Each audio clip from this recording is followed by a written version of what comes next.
સુરતના કાપડ બજારમાં દિવાળીની ઘરાકીમાં 25% ઘટાડો નોંધાયો છે। આ દિવાળીએ કાપડ બજારમાં ખરીદી નબળી પડી છે। એક તરફ ભારતના કેટલાક રાજ્યોમાં પૂરે વિનાશ ફેર્યો છે તો કેટલાક અંશે મંદીનો માર પણ સુરતના કાપડ વેપારીઓને આ દિવાળીએ પર પડી રહ્યો છે, જેના કારણે કાપડના વેપારીઓમાં હાલ નિરાશા જોવા મળી છે। ત્યારે વિગતવાર અહેવાલ પર નજર કરીએ। આ વખતે દિવાળીનો પર્વ સુરતના કાપડ બજારમાં નિરાશ રહ્યો છે। ભારતના રાજ્યોમાં આવેલા પૂરે સુરતના કાપડ વેપારીઓની ચિંતા વધારી। પૂરના કારણે ગત દિવસો દરમિયાન દિવાળીની ઘરાકી 25% જેટલી ઘટી પડી હોવાનો મત કાપડ વેપારીઓએ વ્યક્ત કર્યો। તહેવારોની સિઝન શરૂ થવા સાથે બહારની મંડીઓમાં ગુડ્સ કાપડની ડિલિવરી માટે જનારી ટ્રકોની સંખ્યામાં ધીરે ધીરે વધારો થવાને બદલે આ વખતે ઘટાડો નોંધાયો છે।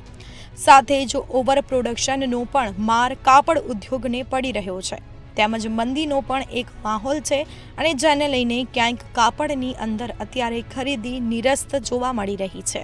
दिवाली पे जैसे उम्मीद थी उस हिसाब से व्यापार नहीं रहा। लगभग 25-30% हमने जो उम्मीद थी उससे व्यापार कम रहा पिछली दिवाली के अंदर। उसके बहुत सारे एक रीजंस थे, लेकिन अब दिवाली बीत गई है, हमें उम्मीद है कि दिवाली गई है, नया साल आया है, आगे माहौल और अच्छा रहेगा। तो हम उम्मीद लेके नए साल में आए हैं कि आगे जो व्यापार हमारा पीछे कम हुआ था वो आगे जाके वापस आ जाए हमारे। સુરતના કાપડ ઉદ્યોગના વેપારીઓના જણાવ્યા અનુસાર આ દિવાળી ગયા વર્ષની દિવાળી કરતાં કમજોર રહી છે।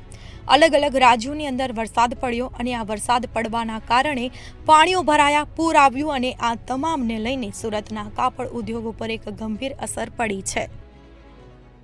देखिए, इस बार की दीपावली की अगर पिछली दीपावली से तुलना करें तो इस बार की दीपावली 25 से 30% कमज़ोर हुई। उसके कई रीजन्स थे। जैसे अन्य जो हमारे राज्य है, कई राज्यों में जैसे बारिश गिरी तो इतनी ज़्यादा गिर गई तो वहाँ की ग्राहकी अटवा गई।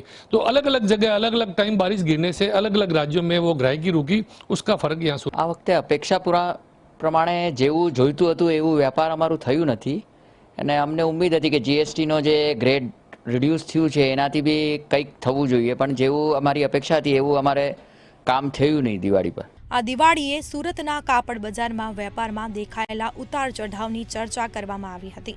એક તરફ પૂરના કારણે વેપારમાં થોડો ઘટાડો થયો છે તો બીજી તરફ જીએસટીના દરમાં કરાયેલા સુધારાના કારણે પણ ફાયદો નહીં થવાની બૂમ ઉઠી છે। આગામી તહેવારમાં કાપડ બજારમાં સારી અસર જોવા મળશે તેવી આશા કાપડ વેપારીઓએ વ્યક્ત કરી છે। રાબિયા સાલે, મંતવ્ય ન્યૂઝ, સુરત।